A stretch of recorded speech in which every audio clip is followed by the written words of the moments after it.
uno de los tubos, uno de los lados, que sería el traqueal o el bronquial, si es que se va a trabajar del lado derecho o del lado izquierdo. De tal manera que cuando se hace la intubación selectiva, que hoy por hoy existen también laringoscopios que directamente uno puede ir viendo la evolución o el trayecto de la intubación para que se tenga una claridad en la intubación, ¿no? Entonces eso es algo que se tiene que tomar muy en cuenta antes del abordaje quirúrgico. El abordaje quirúrgico va desde la incisión en el tórax, ¿no? Porque pueden haber toracotomías posterolaterales, que son las clásicas, pueden haber esternotomías, pueden haber, digamos, abordajes subsifoideos, abordajes intercostales, abordajes laterales, abordajes axilares, cuando se hace una toracotomía. Entonces, en ese entender, necesariamente uno tiene que poder revisar en la parte que les corresponde a ustedes los tipos de abordajes torácicos, cardíacos y vasculares, ¿no? Que los iremos viendo también poco a poco conforme vayamos avanzando el curso. Ya está de más, digamos, recapitular los temas que ustedes ya han llevado, pero hay que decirles que para hacer un abordaje quirúrgico adecuado y una técnica adecuada, tenemos que conocer la anatomía, ¿no? Y eso es simplemente hacer un recordaris de lo que ustedes han llevado en los cursos pasados, ¿no? La exposición de las proyecciones anteriores, posteriores, laterales son importantes, como por ejemplo decir que a nivel del cuarto espacio intercostal se bifurca la tráquea, ¿no? A este nivel más o menos está la carina, y el tronco bronquial derecho e izquierdo estará a este nivel, ¿no? Sabemos que el pulmón derecho tiene 3 lóbulos, superior, medio e inferior, y el izquierdo tiene un lóbulo superior y un inferior. Esto de la mano con la segmentación. Igual que podemos decir que a nivel del octavo o noveno espacio intercostal, en la parte posterior, se encuentran las espinas escapulares, ¿no? Los ángulos escapulares, donde normalmente se pueden realizar punciones para hacer una toracocentesis evacuatoria, una toracocentesis diagnóstica. En el lado de donde se colocan drenes, por ejemplo, corresponde al cuarto espacio intercostal, quinto espacio intercostal, hasta sexto espacio intercostal. Luego, verificando este espacio con la línea media anterior, media y posterior, la línea axilar anterior, axilar media y axilar posterior. Por supuesto que cuando se tiene que hacer alguna toracocentesis, diagnóstico o evacuatoria, se tiene que corroborar, por ejemplo, los pozos de las secreciones que haya o de los derrames pleurales con una ecografía simple, ¿no? Ya una tomografía nos dará luces, digamos, de una condición anatómica un poco más clara, ¿no? Igual, teniendo al paciente de esta posición, vamos a ver los espacios que cuando el paciente coloca, por ejemplo, la mano por encima de la cabeza o detrás de la nuca, y está en un decúbito de esta naturaleza, podemos tener ampliados los espacios intercostales, ¿no? Eso nos permite hacer una mejor proyección para un drenaje torácico, por ejemplo, ¿no? Lo mismo acá, hay que ver a qué nivel más o menos se va dando las cisuras longitudinales, transversales, ¿no? A nivel del cuarto espacio intercostal en el lado derecho, por ejemplo, y en el izquierdo similar, entre cuarto y quinto espacio intercostal, en base a lo que serían las cisuras entre los lóbulos superior, medio, inferior para el derecho y superior e inferior para el izquierdo. Lo mismo en las proyecciones posteriores, ¿no? Sabemos también que el tórax es una caja como en tonel y que tiene un músculo que separa el abdomen del tórax, ¿no? Que está inervado y irrigado efectivamente por las arterias frénicas, nervio frénico, ¿no? Sabemos también que el paquete intercostal va por debajo de los arcos costales, arteria, vena, nervio, ¿no?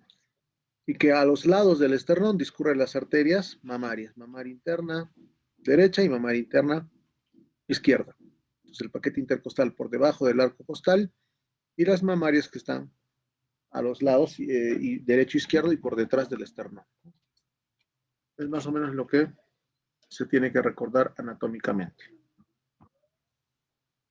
También podemos recordar que los músculos intercostales pueden ser anteriores, medios e internos, ¿no? Entonces, externos, medios e internos, que tienen disposiciones entre arco y arco costal, de manera transversal, luego medio verticalizada en la parte media y una contraposición a la anterior son los músculos intercostales internos, ¿no? Entonces acá esto ya solamente recordar, pulmón derecho tres lóbulos, dos cisuras, la cisura oblicua, la cisura horizontal y el pulmón izquierdo, dos lóbulos y una cisura oblicua, ¿no? Entonces acá podemos tener proyecciones del lado lateral, como vemos acá, cisuras de la parrilla costal, cisura horizontal, oblicua, el seno costofrénico o el ángulo costofrénico, que es el que valoramos en una placa radiográfica, para saber si es que tiene un derrame o no, si es que hay alguna obturación o una anulación de lo que sería la imagen del ángulo costofrénico, ¿no? ¿Es frecuente que las cisuras sean incompletas? Sí, efectivamente. Podemos tener que la mayoría de casos de pacientes en general no tienen las cisuras completas, ¿no? Todo lo contrario. Las cisuras mayormente están incompletas en la mayoría de pacientes, ¿no? Por eso que cuando hacemos las disecciones pulmonares de la parte del hilio pulmonar, demora un poco el procedimiento porque primero tenemos que disecar y hacer que claramente se dividan las cisuras, ¿no? Entonces eso es sin problema, una situación que hay que conocer. ¿Pueden haber cisuras accesorias? Efectivamente. ¿Pueden haber multicisuras? También pueden haber, ¿no? Pueden haber lóbulos accesorios, pueden haber lóbulos accesorios. Pueden haber impresiones pulmonares en el lóbulo, como el lóbulo ácigos y también en lo que son las impresiones de la arteria aorta, también, ¿no? Es una imagen básicamente de lo que corresponde a una tomografía con contraste y de repente con reconstrucción. Algunas resonancias nos ayudan también a determinar situaciones específicas del bronquio, arterias o algunas malformaciones que se presenten a nivel pulmonar. Eso como ayuda al diagnóstico, ¿no? Un poco más de la anatomía, ¿no? Entonces, algo que dice esta diapositiva es que las cisuras son áreas de abordaje quirúrgico muy importantes que a nosotros nos permiten llegar a la parte de los ilios para, por ejemplo, hacer resecciones pulmonares, ¿no? Como las lobectomías, o las segmentectomías o las neumonectomías. Quirúrgicamente, una cisura nos sirve para eso. Esta es una diapositiva que tienen que recordarla siempre, porque así como el hígado tiene sus segmentos, sus lóbulos, ¿no? En la parte pulmonar, inclusive aparte de estos segmentos pulmonares, pueden haber subsegmentos, ¿no? Que son segmentaciones más pequeñas. Pero lo que me interesa que ustedes recuerden es esto, ¿no? El lóbulo superior tiene un segmento apical, que es el 1, el 2, que es el posterior, y el 3, que es el anterior. El lóbulo medio tiene dos segmentos, que es el lateral y el medial. El lateral es el 4 y el medial es el 5. De igual manera, tenemos el lóbulo inferior, que tiene 5 segmentos. El 6, 7, 8, 9 y 10, ¿no? El 6, que es el superior del inferior, lo mismo que pasa en el lado izquierdo. El 7, que es el basal medial. El 8, que es el basal anterior. El 9, el basal lateral. Y el 10, el basal posterior. Esos segmentos van a ir de la mano con el tronco basilar arterial, ¿no? Porque existe una arteria basilar, que es el tronco de los basales, que se va a dividir para dar irrigación a todos estos segmentos. Lo mismo pasa a nivel bronquial. Cuando uno hace una resección pulmonar, tienen que distinguir exactamente que no vayas a seccionar algún segmento que no corresponda al afectado. Eso también es importante verlo en la parte quirúrgica. Pero de todas maneras, la complejidad de hacer una cirugía pulmonar es en tener el cuidado de no dañar alguna arteria o algún bronquio que pertenezca a otro segmento que no sea el que estamos tratando, ¿no? En el lado izquierdo tenemos al lóbulo superior e inferior. Para el lóbulo izquierdo, para el lóbulo superior, no es como el derecho. El 1 y el 2 se unen y a ese se llama como segmento ápico posterior. El anterior sigue siendo el 3, ese se mantiene. Luego viene el superior de la língula, que es el 4, y el inferior de la língula, que es el 5. Entonces, los segmentos lingulares que están en el lóbulo superior izquierdo corresponden al 4 y al 5. Entonces, fíjense que está el 1, 2, 3, 4 y 5. Y en el lóbulo inferior está el superior del inferior, el basal anteromedial, que une el anterior y medial, el basal lateral y el basal posterior, ¿no? El 6, 7, perdón, el 6, 8, 9 y 10. Entonces, lo que ha dejado de estar en el lado izquierdo es el 7 y también que se junta el 2, que ya no está, se vuelve a pico posterior, ¿no? Acá hay imágenes de Meter donde podemos ver esas mismas segmentaciones, ¿no? Lo que le estoy hablando, en el lado derecho, ¿no? Estamos viendo que el apical es el 1, el anterior es el 3 y el 2 es el posterior. En el pulmón izquierdo se está uniendo el 1 con el 2, se une. El 3 que sigue siendo anterior, ¿no? Y luego ya viene el 4 y el 5, que es el superior de la língula y el inferior de la língula. Aquí, por ejemplo, vamos a ver el 6 que es el superior del inferior, en ambos lados, superior del inferior, el segmento 6. Y esto que, bueno, también hay que recordar, ¿no? Porque tenemos ahí las impregnaciones tanto de la vena ácigos, también tenemos la impregnación en el lado izquierdo del arco aórtico. Entonces, eso correlacionando, por ejemplo, la estructura derecha o izquierda, ¿no?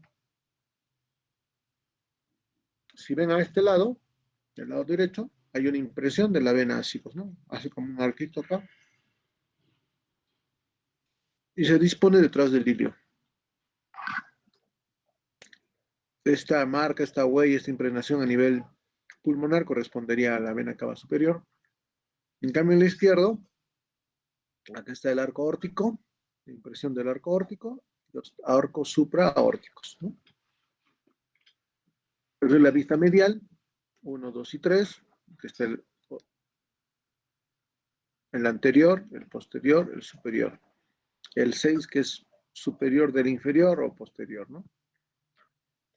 Y esta imagen también es la que tienen que recordar siempre, porque en base a esto es que ustedes van a poder catalogar en una tomografía en qué segmento, por ejemplo, está una lesión. La diapositiva de los segmentos pulmonares y esta son las más importantes de esta clase. Si vemos estos 6 cuadros, en este superior izquierdo arriba, vamos a ir la distribución de arriba para abajo y de izquierda a derecha en mi caso, ¿no? Entonces, esta estructura oscura que está acá al medio es la tráquea, ¿no? Tráquea, y aquí abajo hay una bifurcación. Esta sería la carina, ¿no es cierto? ¿Estamos todos? ¿Me están siguiendo? Sí, doctor. Muy bien, entonces acá tenemos tráquea, carina. Es el inicio del tronco, el bronquio tronco derecho y el bronquio tronco izquierdo. Acuérdense que el lado derecho siempre es más grueso, más verticalizado, ¿no? Etcétera. También el izquierdo es más horizontalizado, más largo, más delgado.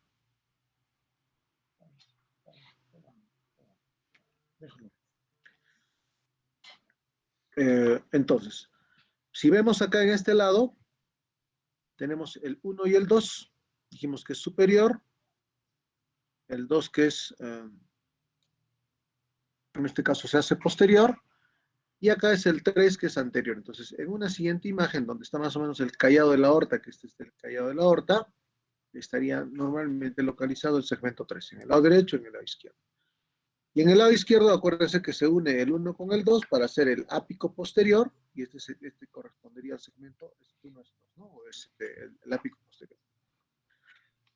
Cuando llegamos a a la diapositiva o a la imagen en una tomografía de la carina, esta bifurcación, decimos, todo lo que está por debajo de la carina son segmentos inferiores.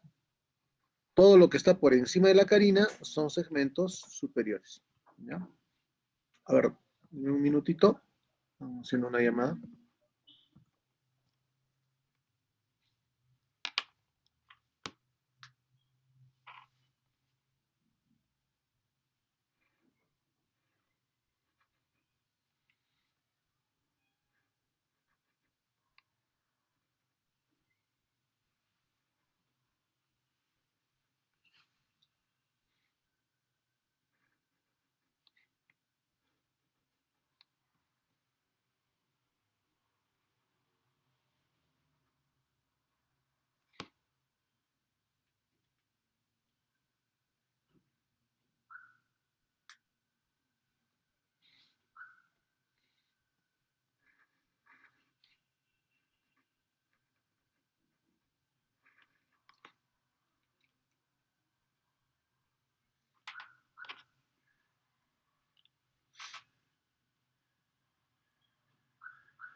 Muy bien, entonces esta diapositiva es la más importante, como les decía, porque lo que tenemos que ver acá es todos los segmentos que están por encima de la carina son los superiores y todos los segmentos que están por debajo de la carina son los inferiores. ¿Ya? Eso es lo que quede muy claro.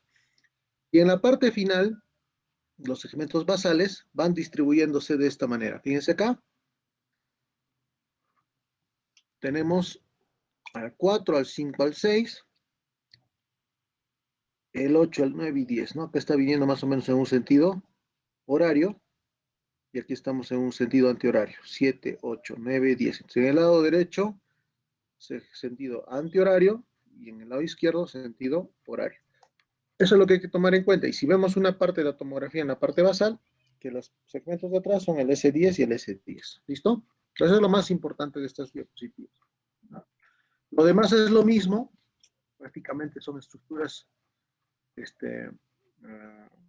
se tienen que considerar de acuerdo a ese análisis tomográfico. Después hay que ver el segmento pulmonar, ¿no? El segmento pulmonar es la unidad quirúrgica. El segmento pulmonar es la unidad quirúrgica. Quiere decir que con cada segmento que yo reconozca adecuadamente, puedo hacer prácticamente una disección adecuada en la parte anatómica. Esto también hay que recordarlo muy claro porque están muchas veces entrelazadas la arteria, la vena, el bronquio, ¿no? Y eso permite de que de alguna manera uno puede identificar tanto la arteria, la vena y el bronquio para lo que sería la disección y la ligadura y sección. Cuando se utiliza, por ejemplo, una lobectomía, se liga los segmentos bronquiales o arteriales o venosos que están cerca a un tronco, siempre se coloca dos ligaduras cercanas y una ligadura distal. Ahora utilizamos también la autosutura mecánica, que es una sutura bastante más rápida y veloz en este tipo de casos, ¿no? Estas son las consideraciones anatómicas de la tráquea y el bronquio, ¿no? Donde tenemos las medidas de la tráquea, la disposición. Sabemos que obviamente la bifurcación les decíamos que es a nivel de la cuarta vértebra, ¿no? De los anillos traqueales, para el lado derecho e izquierdo, y que obviamente esto también tiene su irrigación y su inervación, ¿no? Entonces aquí está precisamente aquellas arterias y venas que van a servir como vascularización a estos segmentos. Hay que recordar también que hoy por hoy tenemos angiotomografías en 3D que nos pueden ayudar a reconstruir el sistema venoso de retorno, lo que son los atrios derecho e izquierdo, etcétera, y con eso podemos permitir la mejora digamos, de un tratamiento quirúrgico cuando uno hace el planeamiento. Al menos eso ocurre en cirugía cardíaca congénita, ¿no? En niños es importante tener este tipo de imágenes, ¿no? Acá también lo mismo, solo que los bronquios y van a ir de acuerdo a la distribución de los segmentos que hemos visto en lo anterior, ¿no? Acá, por ejemplo, vemos la arteria pulmonar que se va a entrelazar entre los bronquios derecho e izquierdo y algunos segmentos que van a cada lado. De aquí lo que más me interesa que recuerden es simplemente esta imagen, ¿no? El hilio pulmonar derecho e izquierdo. El hilio pulmonar derecho, la distribución sería bronquio, arteria y vena. De arriba abajo, bronquio, arteria y vena. En el hilio izquierdo, arteria, bronquio y vena. Esa sería más o menos la distribución. Entonces, esa diapositiva también es importantísima para el momento de sus evaluaciones, ¿no? Aquí también tenemos que recordar esto, ¿no? Aquí tenemos las venas pulmonares que van al atrio izquierdo. Esta es la vena cava superior que va al atrio derecho, ¿no? Esta es la arteria pulmonar, perdón, mejor dicho, que sale del ventrículo derecho. Y estas son las venas pulmonares que llegan a la aurícula izquierda. Por detrás está el esófago y más atrás la aorta, ¿no? Más o menos es de la distribución. La aorta, tráquea que se divide en dos, derecho-izquierdo, el esófago y por detrás la aorta, que está el istmo del diafragma, por donde discurren obviamente los vasos grandes como la vena cava y la aorta, ¿no? Eso es importante. Esta estructura muestra el saco pericárdico y muestra el nervio frénico que se distribuye a este nivel para que cuando nosotros hagamos un abordaje quirúrgico tengamos la parte anterior a lo que es el nervio frénico y la parte posterior de lo que es el nervio frénico. El sistema arterial pulmonar, algo importante es recordar simplemente esta imagen. Ya tengo las dos, perfecto, ahí. Esta imagen nos va a dar a entender el tronco principal, que es derecho, que luego se va a volver en una arteria apical, tronco anterior, la arteria ascendente posterior, la lobar media, la segmentaria que va a la del 6 y el tronco de los basales que va a los segmentos basales. Lo mismo en el lado izquierdo, tenemos una arteria apical, tenemos una arteria anterior, arterias interlobales posteriores y el tronco de los basales que va a los segmentos correspondientes. Ya los segmentos los hemos revisado en las diapositivas previas. Entonces, de esta parte anatómica, recordar más que todo esta diapositiva. Son algunas diapositivas claves que hay que recordar, ¿no? Esto ya lo hemos visto anteriormente. Básicamente los planos y la superposición que hay, ¿no? Por ejemplo, está la tráquea, la tiroides, los arcos supraórticos, el tronco brachocefálico derecho, carótida común derecha, carótida común izquierda y la subclave izquierda, ¿no? También recordar como parte de la anatomía. Lo mismo ocurrirá en la parte venosa. Aquí también tenemos ya ambos lados de distribución venosa que van viniendo tanto del lado derecho e izquierdo para llegar a la vena pulmonar superior izquierda, vena pulmonar superior e inferior izquierda. Y en el lado derecho llegará al atrio izquierdo la vena pulmonar superior derecha y la vena pulmonar inferior derecha. Entonces, básicamente estamos repasando anatomía, ¿no? Pero que requiere saber y recordar cuando uno hace la disección de lo que son la parte de las estructuras pulmonares y cardíacas. Luego de esto, me interesa saber, bueno, acá vemos ya en vivo, ¿no? Un paciente que ha sido neumonectomizado del lado derecho, se ha retirado todo el pulmón, perdón, todo el pulmón izquierdo, y aquí tenemos el arco órtico, ¿no? Y acá la sutura bronquial, que se puede hacer obviamente con ambas posibilidades de disección, ¿no? A ver, un minutito.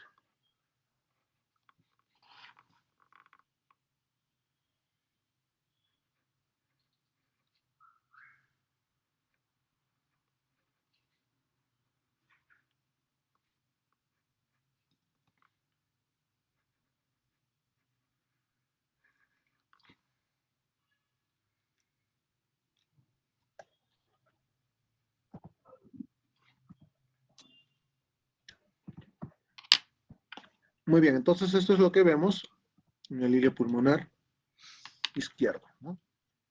En el lado derecho veremos igual la impregnación de la ácigos, de la vena ácigos. Acá tenemos el saco pericárdico. Por detrás de este saco pericárdico está el corazón. En todo caso, el ventrículo izquierdo y el atrio izquierdo. Las venas pulmonares que acá ya hemos ligado cuando se hace la neumonectomía. Y este de aquí, que es medio gordito, como una cuerda, es el nervio frénico. Cuando hay heridas, por ejemplo, de arma de blanca, arma de fuego, hay lesiones cardíacas, punzocortantes, aperturamos el pericardio por delante, aquí está el nervio frénico, por delante del nervio frénico. Hacemos una incisión para aperturar esa zona y llegar a las correcciones o reparaciones en el caso que sea necesario. Entonces eso es importante recordarlo. Ahora acá tenemos el alveolo pulmonar con las estructuras venosas y arteriales que obviamente hacen el intercambio gaseoso, que a la larga son unidades también funcionales ventilatorias, ¿no?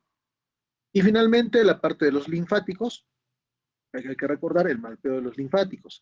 ¿Para qué sirve el mapeo de los linfáticos? Tenemos que saber las estructuras. Hay ganglios paratraqueales, subcarineales, carineales, bronquiales principales. Eso de acuerdo a la clasificación de NARUC, el American Joint Committee, por ejemplo, que no puede ir recordando. Lo único que nos ayuda a determinar estas estructuras ganglionares es que, por ejemplo, cuando tengamos un tumor o una lesión tumoral en alguno de los segmentos pulmonares, tenemos que, como habíamos visto en la parte práctica introductoria, la resección de qué tipo de ganglios, porque hay que hacer el vaciamiento ganglionar, le decimos, ¿no? Vaciamiento ganglionar es, aparte de sacar la lesión con tumor, sacar los ganglios aledaños a la zona que está afectada por una tumoración, por ejemplo, ¿no? Podemos ir recordando los niveles ganglionares, el 1, el 2, el 4, el 3, el 12, hasta los niveles 7, que son paraesofágicos, ¿no? Básicamente simplemente como un recuerdo de la parte anatómica ganglionar, ¿no? Acá tenemos algunas estructuras, ¿no?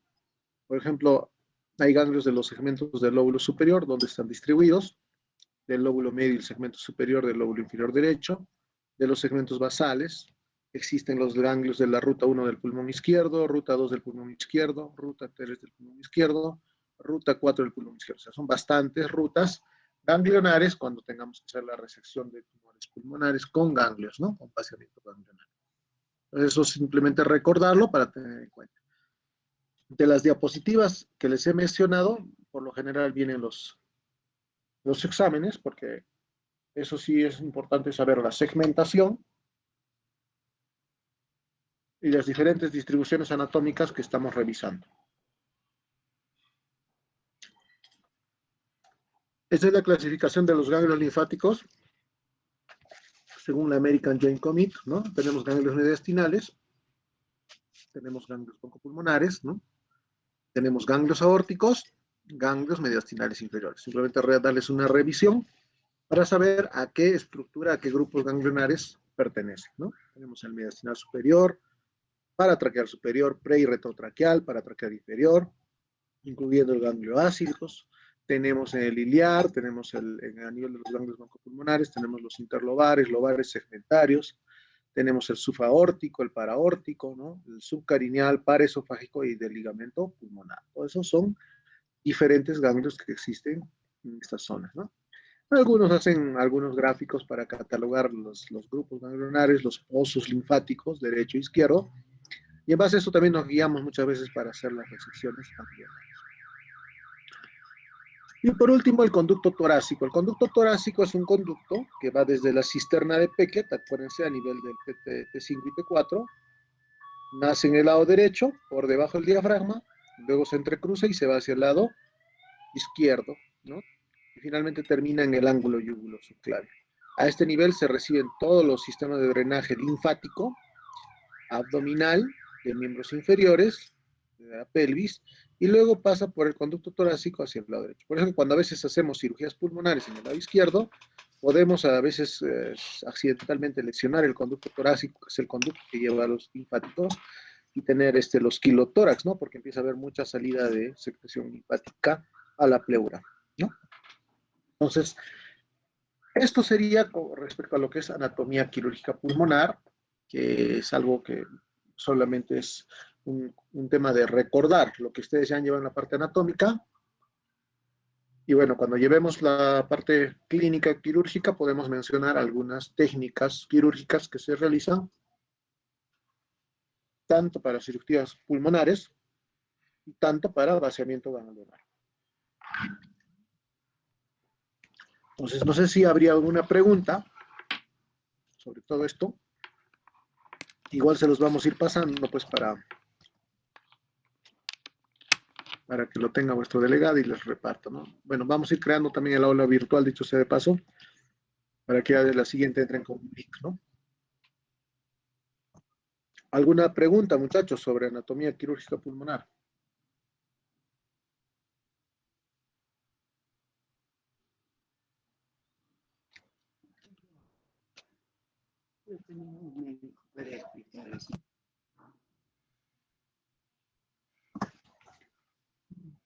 Listo, entonces, si no hay dudas, no hay preguntas, les vamos a enviar de todas maneras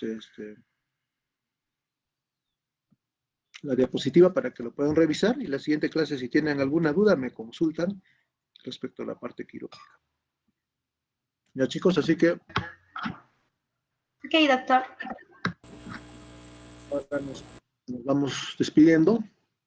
Hasta la próxima. Están tratando de actualizar algunas aulas virtuales.